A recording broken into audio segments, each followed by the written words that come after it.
Welcome back everyone, it's Monday and we're here with another recipe. This week we're tackling risotto. Now this is a risotto you can cook at home any day of the week. It's versatile, it's filling, it's rich, it's got an amazing flavour of aged parmesan, thyme and garlic, hit with a little bit of salt and pepper and a touch of white wine. Let's get it.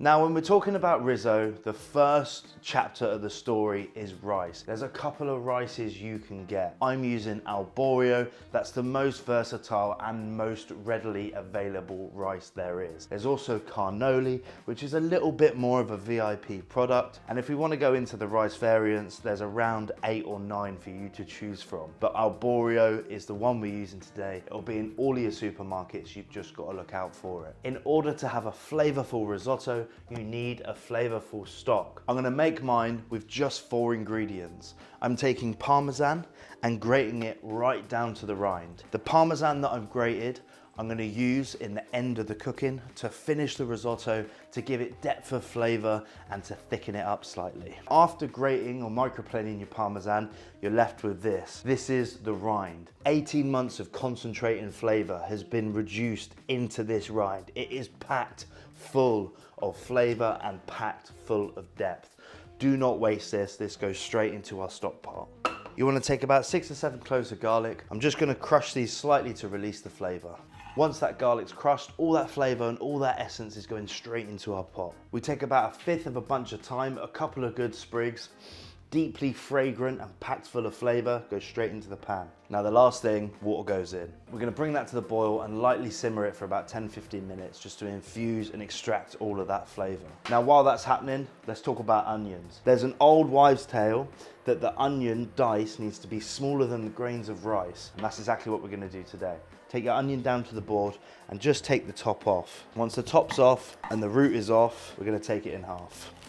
Now an onion is just a Russian doll of domes. It's lots of little domes, lots of little semicircles, all stacked up together. So to create a dice, I want the root facing left and my knife engaged into the right side. And we go down, creating little slices through the onion. Then we take our knife horizontally, we slice in. And now all that's left to do is slice down and you get this super fine dice. And the reason we get this onion to this super fine dice is so we don't interfere with the texture. You want to feel the rice on your tongue, the individual pearls perfectly cooked and coated in that emulsified Parmesan sauce. When you're left with the root of the onion, just stick that into the stock. Now our stock has come up to the boil, we're going to turn it all the way down and just stick a lid on. This is going to make sure none of that flavor, none of that moisture escapes into the air. My stock has been gently bubbling away now for about 15 minutes. Place it to one side and get the rice cooking. Now for cooking a risotto, I use a heavy bottom chef pan. This is almost like a wok of sorts, but it's got a nice flat bottom base. If you've just got a large saucepan at home or a big stock pot, depending on how much you're cooking, that'll do absolutely fine. The first stage of this is sweating the onions. You need to sweeten them and bring out the natural flavor. In order to do this, we're looking at a low heat. So I take some good olive oil straight into the pan. Straight after the oil's in, we go in with the onion. And if you'll notice, there's no aggressive sizzle. We don't want this smoking, steaming, caramelizing. We want a softening and sweating and sweetening. That comes from a really low, gentle saute. Now in with the onions, we're adding our Old Faithful, good hit of salt and a good pinch of cracked black pepper. The salt is gonna help draw the moisture out of the onions, which will speed up the sweating process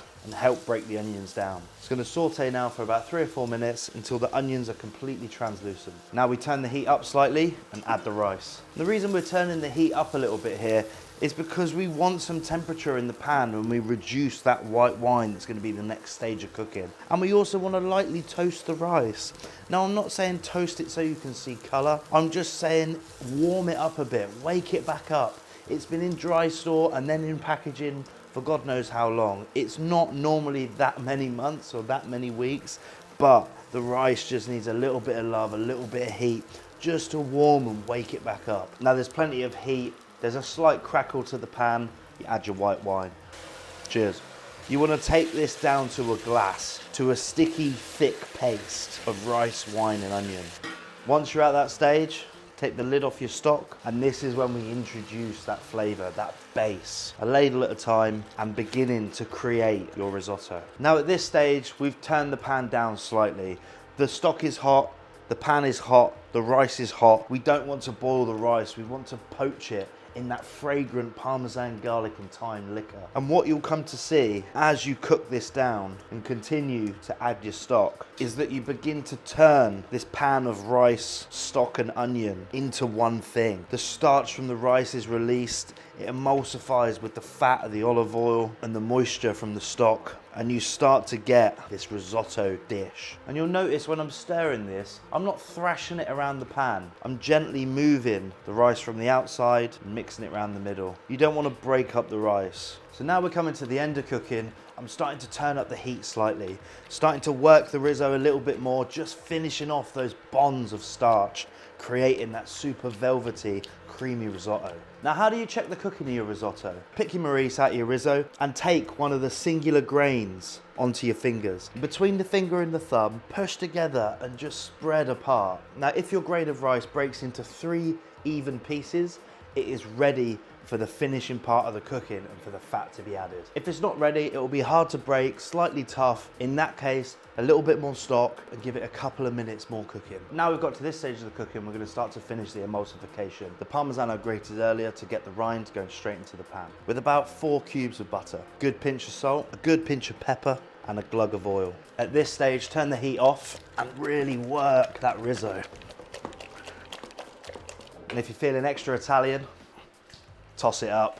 Now for the most important bit, the taste. There's depth of wine cutting through the fat from the Parmesan and the butter. There's an amazing light texture of rice. All the butter, all the pepper, all the Parmesan, the thyme, the garlic, it's infused stunningly into the base of the risotto. The texture and consistency of your risotto shouldn't be too soupy. It shouldn't be too thick. It should be just right. Where you pick it up and drop it back into itself, it keeps a mound and then slowly falls and melts back into the risotto. That's a sign of great emulsification and great cooking. Now to simply serve, I get myself a pasta bowl and we pour straight in. A grating of Parmesan, a drizzle of olive oil, and a hit of black pepper. And that's it, guys. My super simple risotto finished. And in my book, this will keep any nonna happy. Parmesan risotto done. Ah, thank you.